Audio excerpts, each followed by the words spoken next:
नमस्कार मित्रांनो, आता तुम्ही बघू शकता की शेतकऱ्यावर दिवसेंदिवस समस्या वाढत चाललेल्या आहे। इकडे शेतकऱ्याचं लाखोचं नुकसान होते आणि सरकार 7,000 हेक्टर प्रमाणे पैसा देते। राजकारणी शेतकऱ्यांना शब्द देतात की आम्ही तुम्हाला हे देऊ, मतदान करा, आम्ही तुम्हाला ते देऊ, पण ते मतदान झाल्यानंतर आपल्याला कोणतीही गोष्ट देत नाहीत।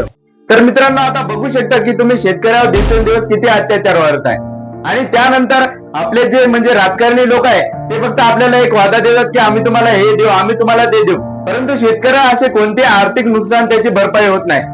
आता दिवसेंदिवस शेतकऱ्याची समस्या जे पडत आहे त्याचा आळा कोण घालणार आहे? कारण की निसर्ग तर निसर्गाचं काम करत आहे, परंतु सरकारची जबाबदारी आहे की त्यांनी कोणती भरपाई दिली पाहिजे, त्यांचे पंचनामे झाले पाहिजेत। त्यांना हर एका गोष्टीमध्ये म्हणजे शेतकरीच आपल्या देशाचे मालक आहे आणि त्यांना जर हे अशा गोष्टीमध्ये त्यांना मदत मिळत नसेल तर म्हणजे अत्याचार नव्हे तर काय आहे। तर मित्रांनो, तुम्ही बघू शकता की या व्हिडिओमध्ये कशा प्रकारे शेतकऱ्याची अवस्था झालेली आहे।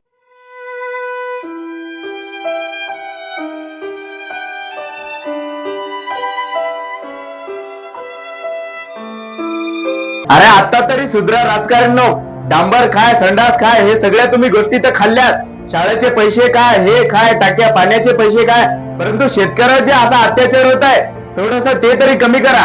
कारण की तुम्ही बघू शकता की शेतकऱ्याची कशा प्रकारे अवस्था होत आहे। तुम्ही जे असे बसून मतदान घेता आणि त्यानंतर एक असे म्हणजे सांगता की आम्ही तुम्हाला सगळं देऊ, हे करू, परंतु हे कोटपर्यंत तुमचं चालणार? अशी शेतकरी आपल्या देशाची अवस्था कोटपर्यंत म्हणजे सर्व शेतकरी असं म्हणजे मागात ठेवत आहे आणि तुम्ही स्वतः पुढे जात आहे। एक दीड कोटीचा तुम्ही घोळ करत आहे। असं यावर तुम्ही लवकरात लवकर बंदोबस्त केला पाहिजे आणि तुम्ही म्हणजे शेतकऱ्याला मदत झाली पाहिजे।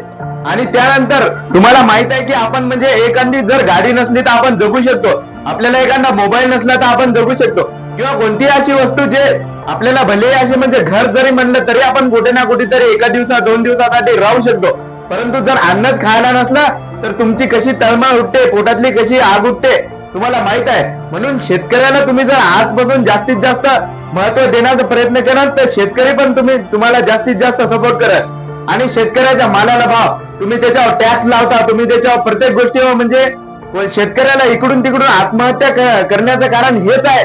तुम्ही जर त्यांना हे असे म्हणजे हे करायचा प्रयत्न केला असं जास्तीत जास्त टॉर्चर, तर तुम्हाला पण एक दिवस शेतकरी म्हणजे तुम्हाला खाण्यास अन्न मिळणार नाही। अरे असं साधारण माणसाला जगायचं तरी कसं हे तुम्हीच दाखवून द्या। आणि सरकारला जास्तीत जास्त विनंती आहे की हे म्हणजे सरकार म्हणजे शेतकऱ्याचं असो किंवा साधारण कुटुंब जे असं जगत आहे त्याच्यावर तुम्ही जास्तीत जास्त लक्ष करा।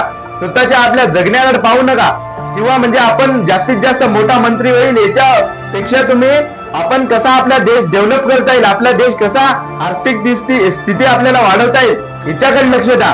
तुम्ही जर आपल्या देशाकडे पाहिलं तर आपला सगळा समाज सुधरेल आणि समाज सुधरेल तर आपल्या देशाची सुद्धा म्हणजे आर्थिक मदत म्हणजे सर्वच गोष्टीत आपण पुढे राहील। ही काय देशाची अवस्था आहे का?